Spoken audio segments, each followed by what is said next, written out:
Hello guys, हमारे channel को subscribe कीजिए, साथ में बेल आइकन को प्रेस कीजिए और हमारे वीडियो को लाइक करना ना भूलें। जय हिंद। ये वीडियो स्टार्ट करते हैं। पाठक क्लासेज में आपका स्वागत है। दोस्तों, अभी तक आपने हमारे चैनल को नहीं सब्सक्राइब किया तो कृपया सब्सक्राइब करें। हमारे चैनल का नाम है सुमित पाठक क्लासेज। सुमित पाठक क्लासेज। तो आप हमारे चैनल सुमित पाठक क्लासेज को सब्सक्राइब कीजिए और बेल आइकन को प्रेस कीजिए। ठीक, तो बेल आइकन को प्रेस कीजिए। ठीक, और वीडियो को शेयर करें। दोस्तों, हमने जैसा कि आपने देखा था कि सारणी का जब मैंने वीडियो बनाया था तो उसका बेसिक पार्ट बनाया था, और बेसिक पार्ट में मैंने फर्स्ट पार्ट को क्लियर कर दिया था। उसमें मैंने बताया था द्वितीय क्रम के अवयव के सारणी का हम विस्तार किस तरह से करते हैं। ठीक, तो आइए हम देखते हैं तृतीय क्रम के अवयव के सारणी का हम विस्तार किस तरह से करते हैं। ठीक, तो इस वीडियो में हम यही तक जो है देखेंगे। दोस्तों, हम वीडियो के ऊपर दे देंगे आई बटन पर, हमने इसके फर्स्ट पार्ट का हम दे देंगे उसमें लिंक। आप उस पर हमारे आई बटन पर क्लिक कीजिएगा, डीपी पे दिख रहा होगा, तो आप वहां से पहुंच जाओगे। ठीक, हमारे फर्स्ट पार्ट अगर आपने उसे नहीं देखा तो उसे देख लें, और तब फिर अभ्यास प्रश्न को आप सॉल्व कीजिएगा। ठीक, तो आप अभ्यास प्रश्न को जो है सॉल्व कर पाएंगे अगर आप इसे देखे रहेंगे तभी। ठीक, तो ज्यादा से ज्यादा दोस्तों को जोड़ें और शेयर करें। तो आज का हमारा टॉपिक है जो है इसके बेसिक पार्ट 2 में हम आपको लिए वीडियो प्रोवाइड करवा रहे हैं। तो देखिए, हमने जो है इसमें जो तीसरा है, मैंने दूसरे तक बताया था कि द्वितीय क्रम के अवयव का हम सारणी में विस्तार कैसे करते हैं। ठीक, तो ये हो गया था। तो आइए हम तृतीय का देखते हैं।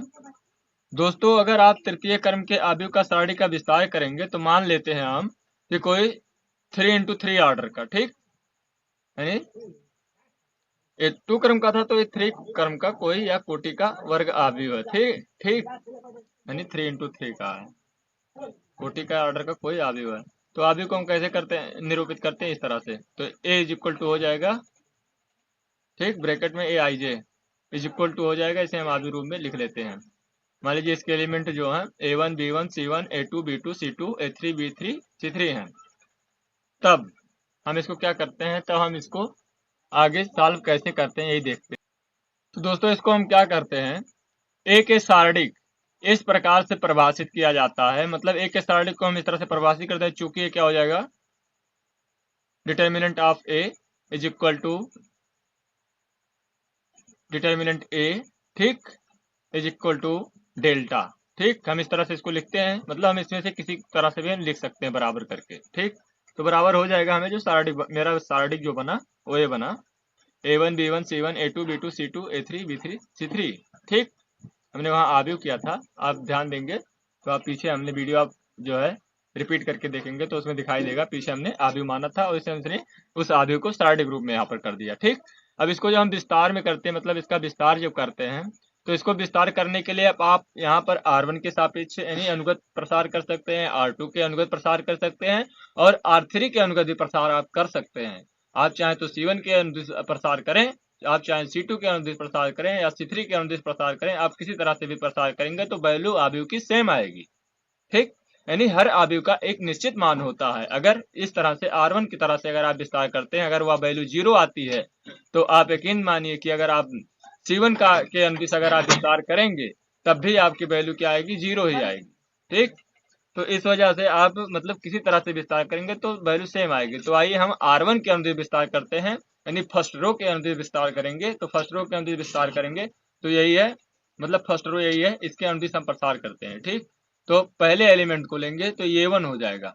अब a1 को जब हम करेंगे तो इसको हम क्या करते हैं, इज इक्वल टू लगा के पहले हम a1 लिख लेते हैं, जो यहाँ पर एलिमेंट होता है उसको हम लिख लेते हैं, इंटू ब्रैकेट लगाते हैं, और क्या करते हैं, इस वाले को, पूरे लाइन को, मतलब इसके जो जिस लाइन में होता है उस पूरे लाइन को, और मतलब जो उसका वो होता है, कहने का मतलब स्तंभ, जिस हम मतलब लेते हैं एलिमेंट को, उसके स्तंभ को और उसके रो को हम क्या कर देते हैं, इग्नोर कर देते हैं। बाकी जो बचते हैं दो, बाकी जो दो बचते हैं उन दोनों को क्या करते हैं, हम आपस में मल्टीप्लाई करके, मतलब आमने सामने के जो एलिमेंट्स होते हैं उनको हम मल्टीप्लाई करके माइनस सिंबल लगा के घटा लेते हैं। ठीक, तो देखिए मैंने फर्स्ट एलिमेंट लिया तो यहाँ पर a1 कर दिया, उसके बाद में क्या किया, इन दोनों को इग्नोर कर दिया, बचे हमारे पास क्या, B2 C2 B3 C3, ठीक, B2 C3 यानी आमने सामने की हमने कहा, तो आमने सामने का हम मल्टीप्लाई कर लेते हैं, यानी B2 C3 फिर माइनस सिंबल लगा दिया, माइनस मैंने कहा था घटा लेते हैं, तो वही किया है।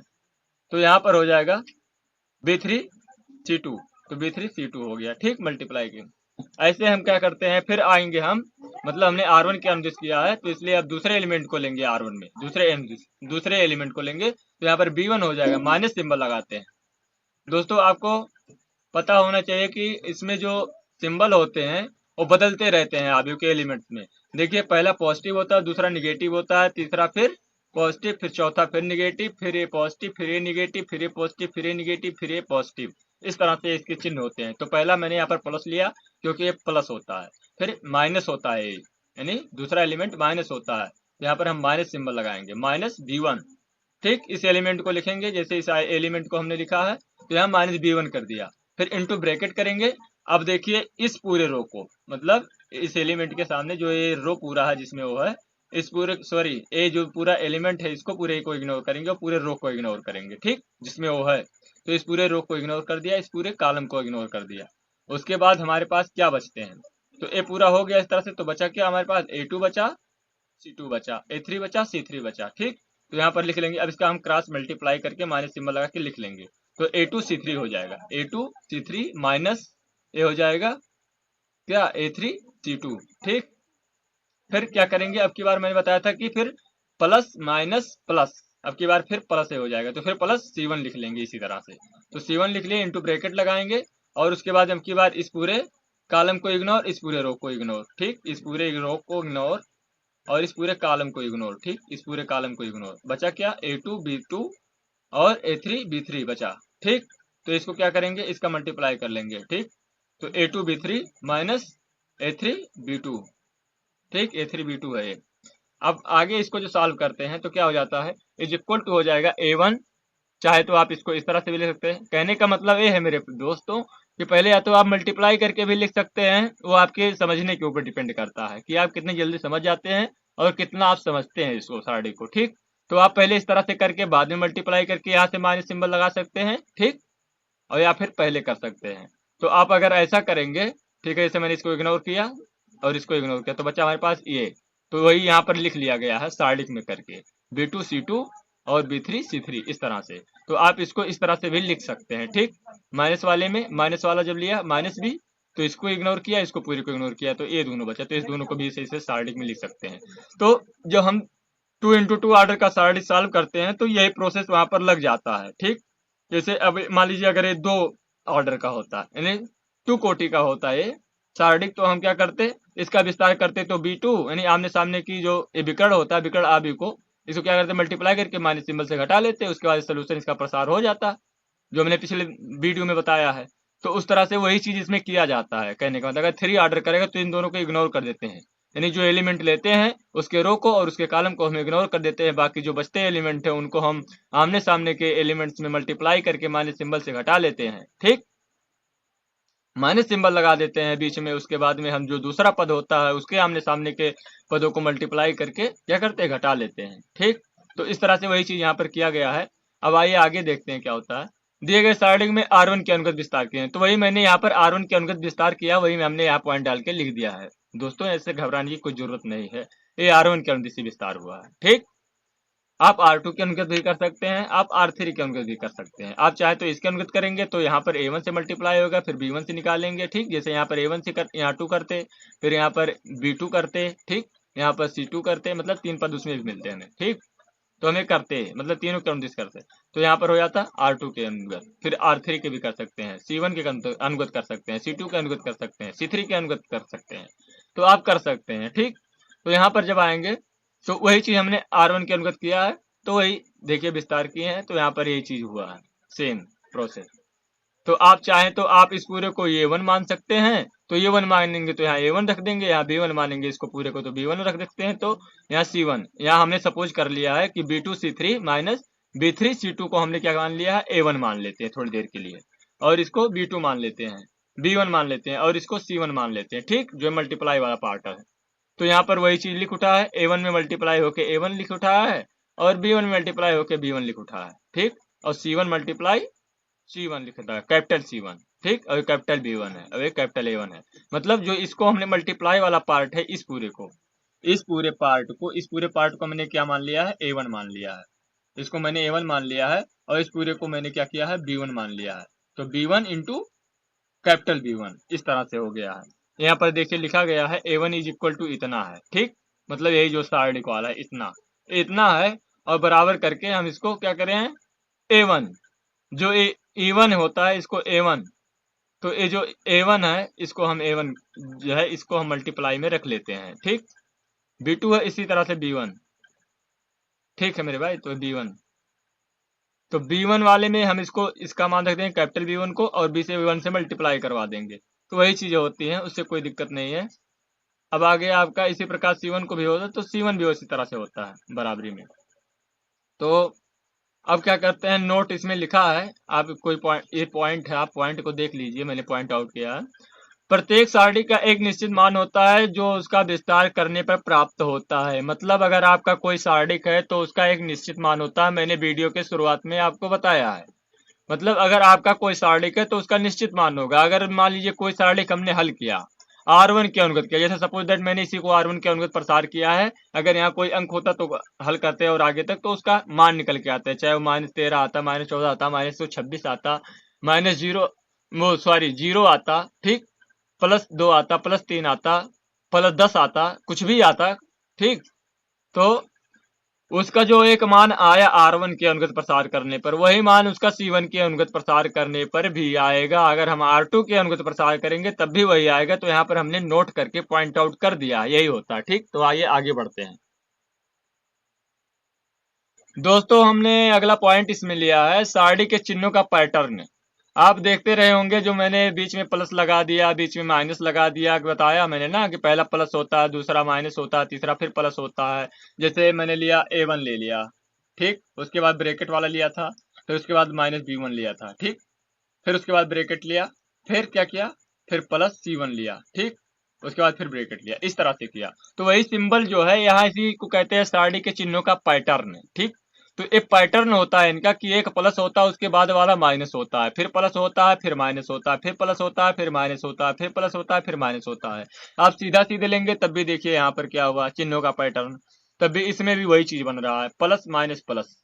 आप ऐसे बढ़ाते जाएंगे, कितनों भी वर्ग आप बना लेंगे, वर्ग में वर्ग, क्योंकि जो होता है वर्ग आव्यूह का सारणिक होता है, आप कितना भी बढ़ाएंगे तब भी आपको क्या इसमें क्रम मिलेगा, प्लस माइनस इधर से भी मिलेगा। आप करेंगे तो देखेंगे, इधर से देखेंगे तब भी plus minus minus plus minus plus, यही बनता जाता है इधर साइड में। इसकी एक पहचान है, इधर भी बनता जाता है, इधर भी बनता जाता है, और इस साइड भी यही बनता है, प्लस माइनस प्लस। और ये जो होता है माइनस प्लस माइनस, ये वाला थोड़ा डिफरेंट रहता है। लेकिन कहने का मतलब आपको याद करने के लिए जो आसान है वो यही है कि आप याद करिए चिन्ह का चिन्ह पैटर्न। तो आप एक प्लस होता है, एक माइनस होता है, एक प्लस होता है, एक माइनस होता है, एक प्लस होता है, एक माइनस होता है, एक प्लस होता है, एक माइनस होता है। तो इसी तरह से होता है, ठीक। तो आइए अगला जो पॉइंट है उसको देखते हैं, क्या सारणी के गुणधर्म यानी प्रॉपर्टीज ऑफ डिटर्मिनेंट्स। तो ये जो होता है सारणी के गुणधर्म क्या होता है, इसको हम देख लेते हैं। कहते हैं जब हम सारणी का क्वेश्चन सॉल्व करते हैं तो इन गुणधर्मों का क्या है, यूज है उसमें। मतलब आपको कोई क्वेश्चन दे दिया, आप सॉल्व कर रहे हैं, तो बीच में आप इस प्रॉपर्टी का यूज करके आसानी से उसको सॉल्व कर सकते हैं, ठीक। तो उसी चीज के बारे में बताया गया है। देखिए तृतीय कोटि, मतलब जो द्वितीय कोटि के हैं सारणिक, उनको तो हम आसानी से सॉल्व कर सकते हैं, क्योंकि उसमें दो ही पद रहते हैं, आमने सामने का मल्टीप्लाई किया माइनस सिंबल से, फिर दूसरे वाले पद को हमने मल्टीप्लाई करके घटा लिया, तो उनको तो हम आसानी से कर सकते हैं। लेकिन जो ये होते हैं 3 × 3 ऑर्डर वाले, यानी तृतीय कोटि का जो होता है सारणिक, उसमें क्या होता है, इतने पद होते हैं, यानी इतने पद होते हैं, 1 2 3 4 5 6 7 8 9 पद होते हैं। तो भैया इसको सॉल्व करने के लिए हम प्रॉपर्टीज का यूज करके हम बड़े आसानी से सॉल्व कर सकते हैं। वही लिखा है, तृतीय कोटि के सारणिकों को सरलता या आसानी से हल करने के लिए इन गुणों का प्रयोग किया जाता है जो इस प्रकार है, ठीक। तो हम इन्हीं गुणों का इस्तेमाल करते, तो आइए एक एक करके हम इन प्रॉपर्टी को जानते हैं कि ये होते क्या है, ठीक। तो पहला प्रॉपर्टी है, यदि किसी सारणी के पंक्तियों को स्तंभों तथा स्तंभों को पंक्तियों के स्थान पे परिवर्तित किया जाए। मान लीजिए कोई पंक्ति है, यानी रो के स्थान पर कॉलम को कर दिया जाए और कॉलम के स्थान पे रो को कर दिया जाए।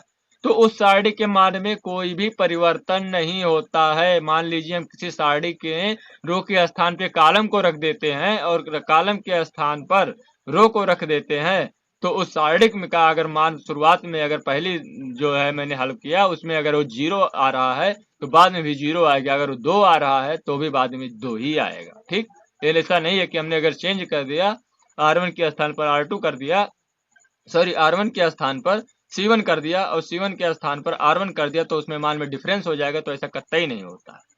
ठीक, तो वही कह रहा है किसी सारणी के पंक्तियों को स्तंभों तथा स्तंभों के स्थान पर हम पंक्तियों को रख दें तो उनके मान में परिवर्तन नहीं होता है। यही इस पहला इसका प्रॉपर्टी है, आप इसको ध्यान में रखिएगा हमेशा और क्वेश्चन सॉल्व करते समय इसका यूज कीजिएगा। तो प्रूफ में जो होता है, लेट हमने मान लेते हैं कि determinant of A is equal to delta is equal to क्या है, मेरा एक क्या है सारणी है, डिटर्मिनेंट है।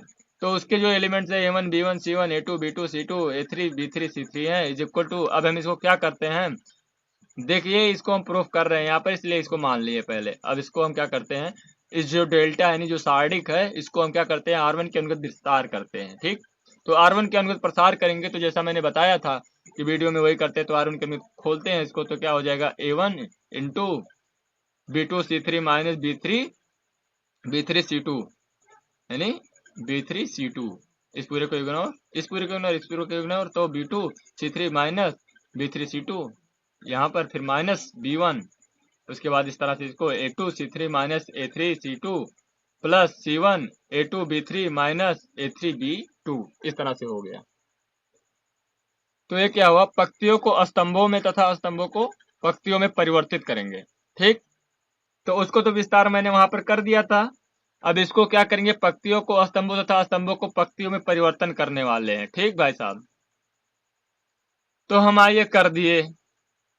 अब ये जो A1 A2 A3 था ये यहाँ पर था, इसको मैंने यहाँ पर कर दिया। ठीक, A1 A2 A3 कर दिया, B1 B2 B3 कर दिया, C1 C2 C3 कर दिया। ठीक, आप देखते हो रहे होंगे जो इसके पीछे था, पीछे वाला ये था, देखिए A1 B1 C1 था ना, तो इसको इस पूरे को मैंने क्या किया, यहाँ से इसको यहाँ पर लाइन में लगा दिया, यानी जो C1 था इसको मैंने R1 में कन्वर्ट कर दिया। इसको क्या किए, यहाँ पर एक A1 कर दिए और A2 को यहाँ पर कर दिए, A3 को यहाँ पर कर दिए। ठीक, इसी तरह से हम क्या किए, जो A वाला है A यानी B1 वाला, B1 को क्या किए, यहाँ पर कर दिए। ठीक, B1 को यहाँ पर कर दिया, B2 को यहाँ पर कर दिए और C3 को यहाँ B3 को यहाँ पर कर दिए। ठीक, इस तरह से फिर यहाँ को क्या किया, C1 को यहाँ पर कर दिया, C2 को यहाँ पर कर दिया और C3 तो यहाँ पर रहेगी। ठीक, तो इसी तरह से यहाँ पर कर दिए हैं।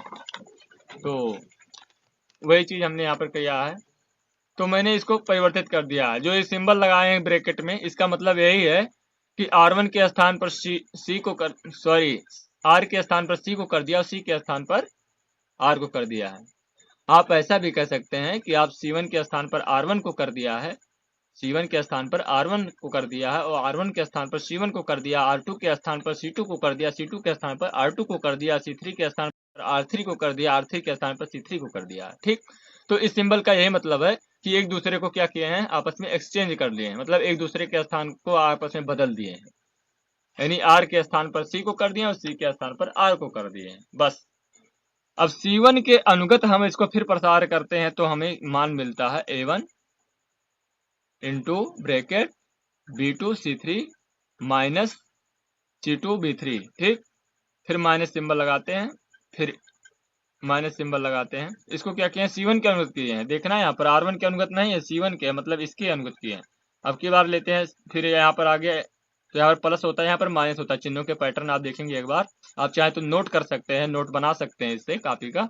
तो आप वीडियो को रिपीट करके देखेंगे तो यहाँ पर चिन्हों का पैटर्न प्लस होता है, माइनस होता है, प्लस होता है, माइनस होता है, यानी इधर से जब करते हैं तभी प्लस माइनस प्लस होता है। तो यहाँ पर प्लस था, यहाँ पर माइनस, अब की बार माइनस लग गया B1। फिर यहाँ पर करते हैं, अब की बार इस पूरे को इग्नोर, इस पूरे को इग्नोर। अब की क्या हुआ, A2 C3 minus A3 C2। ठीक, उसके बाद प्लस C1, उसके बाद क्या हो जाएगा, इस पूरे को इग्नोर, इस पूरे को इग्नोर, तो ये हो जाएगा A2 B3, फिर उसके बाद माइनस A3 B2। तो इस तरह से ये हो गया। अब हेंस अतः हो जाएगा आपका इतना ए मान निकल गया, A1 B1 C1 A2 B2 C2 A3 B3 C3। ठीक, इज इक्वल टू आ गया आपका और जो पहले वाला था, मतलब जो बगल वाला जो इसके पहले निकल रहा और इसका, तो इस दोनों का जो मान निकल के आया A1 A2 A3 B1 B2 B3 C1 C2 C3, ठीक। तो दोनों को जब सॉल्व करें दोनों का वैल्यू सेम आया, इसलिए यहाँ पर क्या हुआ, प्रूफ हो गया है। Is equal to delta dash, ठीक। इसको हमने डेल्टा डैश मान लिया है, तो ए हो गया। तो यदि एक वर्ग आव्यूह है तब जो डिटर्मिनेंट ऑफ ए होता है is equal to transpose A, ठीक। ये जो डैश होता है ए डैश, ठीक, ऊपर, तो इसको आप आव्यूह में देखे होंगे हम ट्रांसपोज एक मानते हैं, ठीक। तो ट्रांसपोज का काम करता है, जहां ए डैश ए का क्या ट्रांसपोज है, तो यहाँ पर क्या हो गया, इसको डेल्टा को ट्रांसपोज मान लेते हैं, एक परिवर्त मान लेते हैं, ठीक। ट्रांसपोज आर डिटर्मिनेंट्स, यानी परिवर्त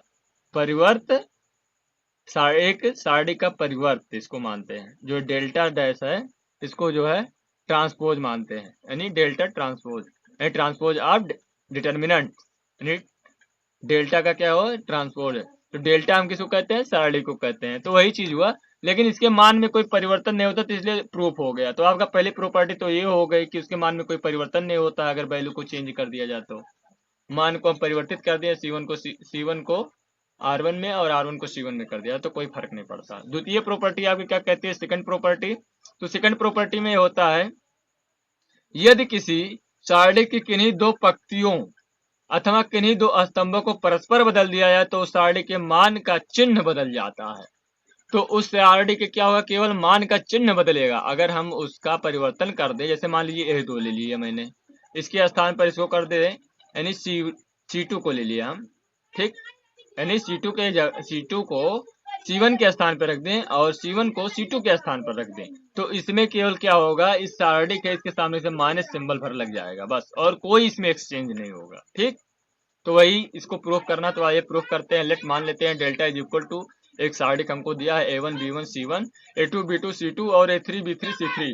तो इसको जो हम A1 के अनुगत प्रसारित करते हैं, तो इसको इस तरह से करेंगे, तो A1 into bracket B2 C3 minus B3 C2 minus B1 A2 C3 minus A3 C2 plus C1 is into bracket A2 B3 minus A3 B2 bracket close, ये हो जाएगा R1 के अनुगत प्रसार करने पर हमको ये प्राप्त हुआ। आइए आगे देखते हैं क्या होता है। प्रथम पंक्ति के स्थान पर तृतीय अथवा तृतीय पंक्ति के स्थान पर तृतीय के स्थान पर प्रथम पंक्ति को परिवर्तित करने, यानी प्रथम पंक्ति के स्थान पर, यानी फर्स्ट रो के स्थान पर, ठीक है, प्रथम पंक्ति के स्थान पर क्या किया, तृतीय को मतलब पहले के स्थान पर, जो इसके पहले वाला था उसके स्थान पर मैंने क्या किया है, उसको कर दिया है, और जो दूसरा वाला है उसको वहीं पर रहने दिए हैं, और जो तीसरा वाला तीसरे के स्थान पर पहले पंक्ति को कर दिए हैं, ठीक। तो वही किए हैं एक्सचेंज। जो ब्रैकेट में दिख रहा है इसको हम क्या कह रहे हैं, इसको कह रहे हैं R1 को एक्सचेंज किए हैं R3 में, और R3 को किए हैं R1 में। तो इन दोनों का आपस में मैंने बदलाव कर दिया है। तो बदलाव करने के बाद हमें जो डेल्टा 1 मिला है वो A मिला है, यानी A3 B3 C3 A2 B2 C2 A1 B1 C1 मिला है। अब क्या करते हैं, इसको R3 के अनुगत विस्तार कर देते हैं, यानी जो R3 है, यानी तीसरे पंक्ति के अनुगत क्या करते हैं, हम इसको विस्तार कर देते हैं। अब हम R3 के अनुगत करते हैं तो हमें क्या प्राप्त होता है, A1, ठीक। इसको करते हैं A1 इंटू ब्रैकेट, अब इसको पूरे को इग्नोर कर देते हैं और इस पूरे को इग्नोर कर देते, बचा ये, यानी B3 into C2 minus B2 into C3, यहाँ पर देखिए, फिर माइनस B1, माइनस सिंबल लगा B1, उसके बाद क्या हो गया, यहाँ पर इंटू ब्रैकेट, इसको इग्नोर, इस पूरे को ignore, A3 into C2 minus C3 into A2, इस तरह से हो गया। तो इसको विस्तार करके तो ये आया, और इस आगे क्या किए हम, इसमें क्या करते हैं, माइनस A1, ठीक, माइनस A1 इंटू ब्रैकेट क्या किए, इसमें से कॉमन ले लिए, तो इसको कॉमन किए, तो हमने इसमें से मैंने इसको कॉमन कर लिया, तो जब माइनस सिंबल को कॉमन कर लिया तो हमारा क्या हुआ, चेंज, इन दोनों का आपस में चेंज हो गया। तो ये जो माइनस था B2 C3, तो ये पॉजिटिव में हो गया B2 C3, और ए जो है ए माइनस में हो गया, प्लस में था तो ए माइनस में हो गया, तो माइनस B3C2 हो गया। प्लस इसमें क्या किए हमने, जो है इसमें भी किया तो ए प्लस B1 हो गया, मतलब कॉमन लेते गए तो ये हो गया, इसको माइनस को प्लस कर दिया तो इसमें जो होगा प्लस कॉमन ले तो ये हो गया आपका A2C3 माइनस A3C2, और इसका जो हो गया minus C1 A2B3 minus A3C2। तो इस तरह से हो गया। अब क्या करते हैं, इसमें से हम सब में से क्या करते हैं, माइनस सिंबल को हम कॉमन कर लेते हैं। तो माइनस सिंबल को कॉमन कर लिया, यहाँ पर A1 हो गया, यहाँ पर B2C3 minus B3C2 minus B1 A2C3 minus A3C2, और ये क्या हो गया plus C1 A2B3 minus A3C2। इस तरह से आ गया।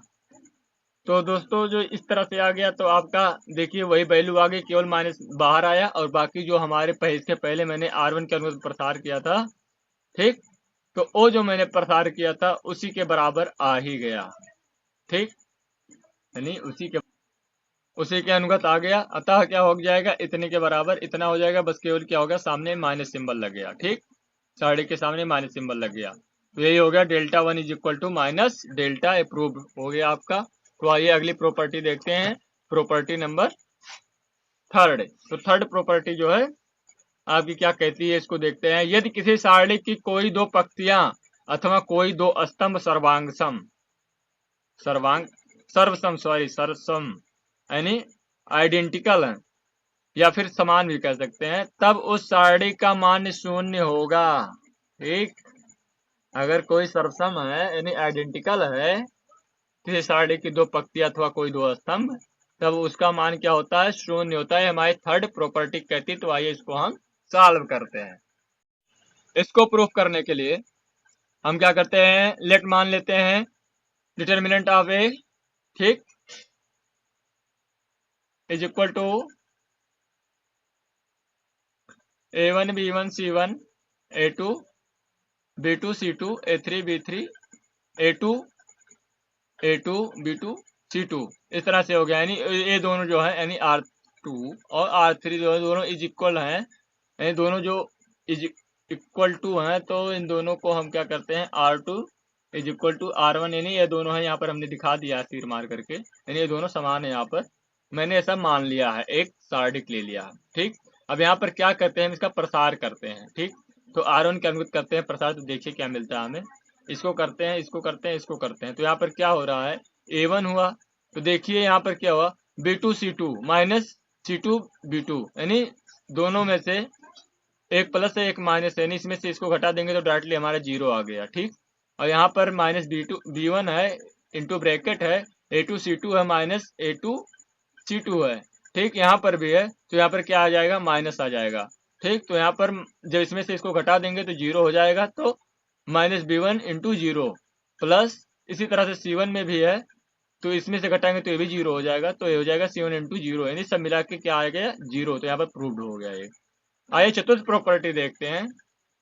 तो हमारी जो फोर्थ प्रॉपर्टी है वो क्या कहती है, यदि सारणी की किसी पंक्ति अथवा किसी स्तंभ के प्रत्येक अवयव को अचर यानी k से गुणा कर दिया जाए तो नए सारणी का मान मूल सारणी के मान का k गुना होता है, ठीक। यानी यदि किसी सारणी में की पंक्ति अथवा स्तंभ में के प्रत्येक अवयव को अचर k से गुणा कर दिया जाए तो नए सारणी का मान मूल सारणी के मान का k गुना होता है। यानी अगर हम k से मल्टीप्लाई इसके मान लीजिए A1 यानी C1 स्तंभ में हम इसके प्रत्येक अवयव में कर दें, यानी A1 B2 A1 A2 A2 में कर दें, A3 में कर दें, यानी k से मल्टीप्लाई, तो जो आने वाली नई सारणी होगी वो हमें k इंटू सारणी में ये सब पूरी टोटली जो होगी हमें अवयव प्राप्त होंगे, यानी k गुना इस सारणी हमें प्राप्त होगा। यही इस प्रॉपर्टी में हमें प्रूफ करना है। तो आइए इसको प्रूफ करते हैं। Let delta is equal to, क्या मान लिया मैंने, इसको मान लिया, एक सारणी मान लिया।